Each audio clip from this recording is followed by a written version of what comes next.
Vous savez bien sûr qu'il existe un langage corporel tout comme il existe un langage purement verbal. Mais savez-vous qu'en Allemagne, celui-ci est particulièrement développé, notamment quand il s'agit des rapports amoureux?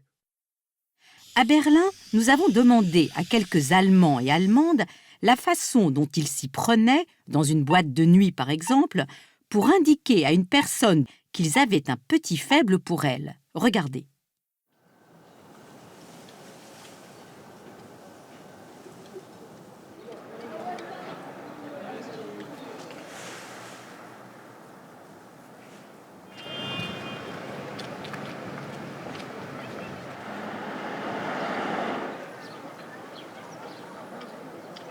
Voilà, vous avez vu?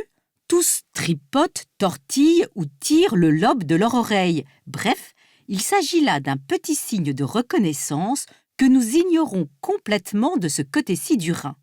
Eh oui, c'est subtil, plutôt délicat et assez mignon. En fait, ce geste a une vieille histoire. On raconte qu'au début du XVIIIe siècle, le comte Heinrich von Brühl, haut dignitaire de la cour de Saxe, avait une liaison passionnée avec la très jeune et jolie épouse de son prince électeur, August der Starke, Auguste le Fort. Peu prudent, le comte offrit des boucles d'oreilles tellement précieuses à sa bien-aimée que son mari ne manqua pas de les remarquer.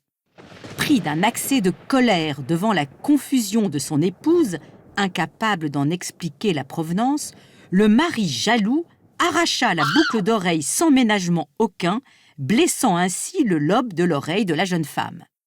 Le geste de celle-ci, portant souvent la main à son oreille douloureuse, serait passé à la postérité et il est devenu, en Allemagne, un signe de connivence. C'est pratique, non?